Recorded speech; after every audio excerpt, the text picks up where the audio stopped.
छांगा मांगा के इलाका में घर की छत पर सोए हुए मियां बीवी को फायरिंग करके कत्ल कर दिया गया। इस कत्ल की वारदात के पीछे हकाइक है क्या, मुल्ज़िमान कौन थे और ये दुश्मनी का आगाज कैसे हुआ, ये तमाम तफसीलात बताएंगे आज के इस व्लॉग में। अस्सलाम वालेकुम नाजरीन, मैं हूं सलमान कुरैशी और आप देख रहे हैं मेरा डिजिटल चैनल। नाजरीन, छांगा मांगा का एक नवाही इलाका है जिसे आहलूवाल कहा जाता है। वहां के रिहायशी खलील अहमद की शादी शाजिया बीबी नामी खातून के साथ हुई थी, जो कि मुस्तफाबाद कसूर की रिहायशी है।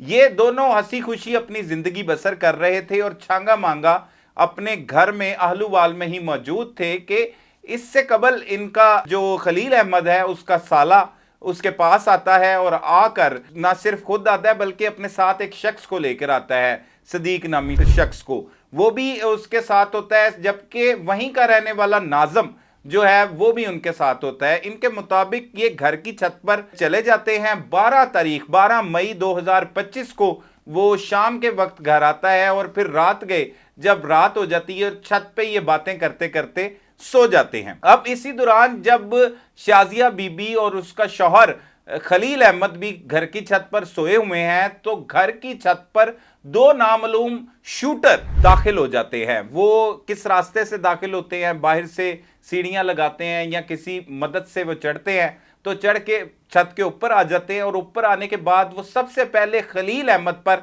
सीधी गोलियां बरसा देते हैं। सोते हुए ही उसे मौत की नींद सुला दिया जाता है और उसके बाद उसकी बीवी शाजिया बीबी पर शदीद अंधाधुंध फायरिंग कर दी जाती है। ये फायरिंग के बाद वहां पर खौफ और राज फैल जाता है। मजीद जो लोग छत की एक नुक्कर पर सोए होते हैं उनमें शाजिया बीबी का भाई ज़ैनुल आबदीन भी मौजूद है, जो इस मुकदमे का मुद्दई है, इन कत्लों के मुकदमे का। वो कहता है कि हम जब ये सारी वारदात को देखते हैं तो बाकी लोग भी छत पर मौजूद होते हैं। वो फौरी तौर पर उन मुल्ज़िमान को पकड़ने के लिए भागते हैं, लेकिन मुल्ज़िमान फायरिंग करते हुए फरार हो जाते हैं। अब वजह क्या है, खलील अहमद और शाजिया बीबी को इतनी बेदर्दी के साथ उनकी घर की छत पर सोए हुए आकर कत्ल कर दिया गया। पुलिस आ जाती है, पुलिस तफ्तीश करती है, तमाम हालातों वाकयात का जायजा लिया जाता है। उन दोनों मुक्तुलीन मियाँ बीवी की लाशों को कब्जा में लेकर पोस्टमार्टम के लिए मुर्दा खाने जमा करवा दिया जाता है। फिर जाकर एक चीज मालूम होती है, जब पुलिस तफ्तीश करती है तो पता लगता है कि एक एनी अब्दुर्रहमान नामी लड़की का जिक्र आ रहा है। अब ये लड़की ने इन कत्लों की वारदात करवाई है और वो भी मियाँ बीवी को कत्ल करवा दिया। ऐसी कौन सी लड़की है, उसका जब जिक्र सामने आता है तो इसके साथ साथ एक यासीन नामी लड़के का भी जिक्र उसके साथ जुड़ता है। और फिर ये बात खुलती है कि खलीलुर रहमान जो मकतूल है, जिसे उसकी बीवी समेत घर की छत पर सोते हुए कत्ल किया गया है, उस पर एक मुकदमा दर्ज हुआ था, वो भी कत्ल की दफा के तहत। और वो कत्ल हुआ था अमीन नामी एक शख्स का।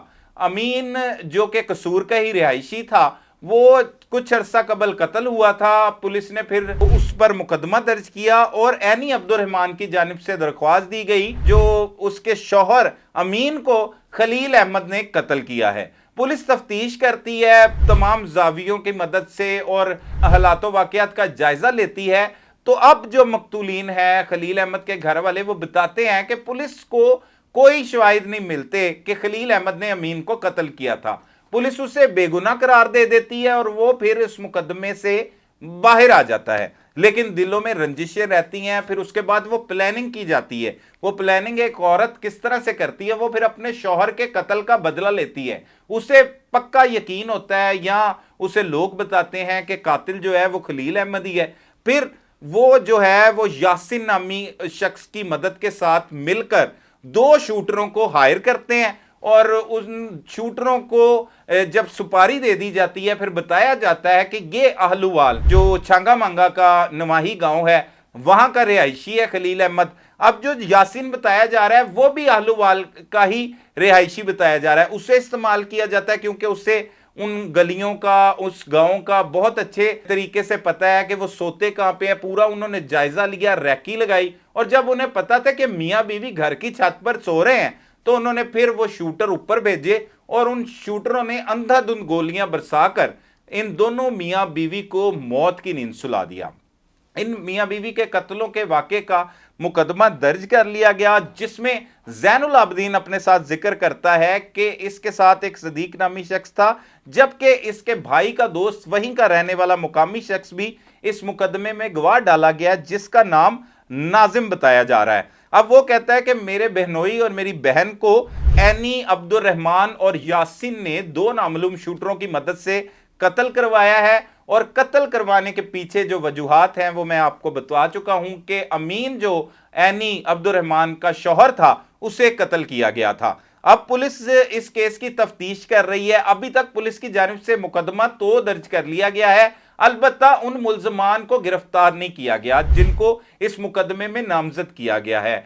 अमीन की बीवी एनी अब्दुल रहमान और यासिन आज़ाद हैं, और इसके अलावा दो नामालूम शूटर रखे गए हैं। तो शूटरों की अगर बात की जाए तो पंजाब में पहले CIA थी, फिर ऑर्गेनाइज्ड क्राइम यूनिट बनाया गया, और अब CCD क्राइम कंट्रोल डिपार्टमेंट बना दिया गया जो पूरे पंजाब में काम कर रहा है। लेकिन इसके बावजूद बाइस शर्मिंदगी यह है कि शूटर कहीं पर भी किसी भी कीमत पर दस्तयाब होते हैं। वो चाहे किसी खातून को चाहिए हो, चाहे किसी मर्द को चाहिए हो, चाहे किसी दुश्मनदार को चाहिए हो, वो उन्हें पैसे दो और उनसे चाहे घर पे सोते हुए, कमरे में सोते हुए, कहीं पर भी आते जाते, राह में चलते हुए, दफ्तर में बैठे हुए, कहीं पे भी किसी को भी कत्ल करवा दिया जाता है। तो ये अभी तक की सूरत हाल है। शूटर भी दंदनाते फिर रहे हैं। इन कत्लों की वारदात ने ये तो बता दिया है कि अभी तक शूटर जो हैं वो खौफ व हिरास की फिजा में नहीं गए। अलबत्ता CCD क्राइम कंट्रोल डिपार्टमेंट की जानिब से बेशुमार जो है वो पुलिस मुकाबले किए जा चुके। पंजाब में अब तक की बात की जाए तो 50 से जायद जो मुख्तलिफ लोगों को मुबैना पुलिस मुकाबलों में पार किया जा चुका है। अभी भी लिस्टें तैयार की जा रही हैं और मजीद लोगों को, उजरती कातलों को, शूटर्स को पार करने की प्लानिंग्स की जा रही हैं। उसमें बड़े पैमाने पर क्रैकडाउन का भी कहा जा रहा है, लेकिन इसके बावजूद शूटर बासानी दस्तयाब है और मियां बीवी को घर की छत पे सोते हुए शूटरों ने कत्ल कर दिया है। इस कत्ल का मुकदमा भी दर्ज हो चुका है। इसमें अब तक की जो पुलिस से हमारी बात हुई है उनका यही कहना है कि मुल्ज़मान की गिरफ्तारी के लिए मुख्तलिफ टीमें तश्कील दे दी गई हैं, और DPO कसूर ने इस वाक़े का नोटिस लिया है, और इस नोटिस लेने के बाद होमिसाइड और तमाम जो यूनिट हैं पुलिस के, वो इन मुल्ज़मान की गिरफ्तारी के लिए कार्रवाइयाँ करते हुए दिखाई दे रहे हैं। अलबत्ता पुलिस को कामयाबी इसमें हासिल नहीं हो सकी। अब इन दोनों मियाँ बीवी की लाशों को पोस्टमार्टम के बाद वर्सा के हवाले भी कर दिया गया है, और इन्हें आहों और सिसकियों के साथ हज़ारों सोगवार की मौजूदगी में सुपुर्दे खाक भी कर दिया गया है। अब मुद्दई मुकदमा जो कहता है कि उनकी जान को भी खतरा है, मजीद उनके जो अहले खाना है उनकी जान को भी खतरा है, पहले इन मुल्ज़मान को गिरफ्तार करके करार वाक़या सजा दिलवाई जाए। ये अब तक की इतलात थी, जितनी भी हमारे पास इतलात थी वो हमने अपने नाजरीन के साथ शेयर कर दी। मजीद भी इस केस में जो हक़ाइक़ होंगे उससे हम आपको लम्हा ब लम्हा आगाह करते रहेंगे। तब तक के लिए अपने मेज़बान सलमान कुरैशी को इजाज़त दीजिए। अल्लाह निगहबान।